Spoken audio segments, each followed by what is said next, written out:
Hi guys, ഇന്ന് നമ്മൾ പരിചയപ്പെടാൻ പോകുന്നത് ഹോണ്ടയുടെ ഏറ്റവും ലേറ്റസ്റ്റ് മോഡലായിട്ടുള്ള RSനെ കുറിച്ചിട്ടാണ്. ഇത് വരുമ്പോഴത്തേക്ക് നമുക്ക് രണ്ട് വേരിയൻറ്റിലാണ് അവൈലബിൾ ആയിട്ട് വരുന്നത്. ബേസ് വേരിയൻ്റ് എന്ന് പറയുമ്പോഴത്തേക്ക് RS ഡീലക്സും, സെക്കൻഡ് വേരിയൻ്റ് എന്ന് പറയുമ്പോഴത്തേക്ക് ടോപ്പ് വേരിയൻ്റാണ് RS ഡീലക്സ് പ്രോയുമാണ് നമുക്ക് വരുന്നത്. ബേസ് വേരിയൻറ്റിൽ നമുക്ക് രണ്ട് കളേഴ്സിലായിരിക്കും വണ്ടി അവൈലബിൾ ആയിട്ടുള്ളത്. സെക്കൻഡ് വേരിയൻറ്റ് വരുമ്പോഴത്തേക്ക് റിബൽ റെഡും ഗ്രേ കളറും നമുക്ക് ആഡ് ആവുന്നുണ്ട്. ഈ ഇരിക്കുന്ന മോഡൽ എന്ന് പറയുന്നത് RS deluxe പ്രോയാണ്.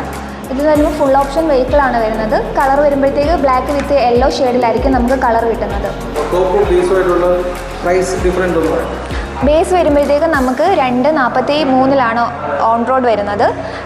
Full option vehicle വരുമ്പോഴത്തേക്ക് 258 ഓൺ റോഡ്. നമുക്ക് ന്യൂ ഏജ് ഹെഡ്ലൈറ്റാണ് ഹോണ്ട ഇപ്പോൾ പ്രൊവൈഡ് ചെയ്യുന്നത്. കൂടുതൽ യങ്സ്റ്റേഴ്സിനാണ് നമ്മൾ പ്രിഫർ ചെയ്യുന്നത്. കൂടുതലും റൈഡിങ് ഒരു സ്പോർട്ടി ലുക്കിലാണ് വണ്ടി വന്നിരിക്കുന്നത്. അതെ, മൈലേജ് നമുക്ക് 40 കിട്ടുന്ന കസ്റ്റമേഴ്സ് ഉണ്ട്. 35+ ആണ് നമ്മൾ കസ്റ്റമേഴ്സിനോട് പറയുന്നത്. പിന്നെ നമുക്ക് എക്കോ മോഡ് വരുന്നുണ്ട്. പിന്നെ E20 സപ്പോർട്ടായിരിക്കും നമ്മുടെ എൻജിൻ വരുന്നത്.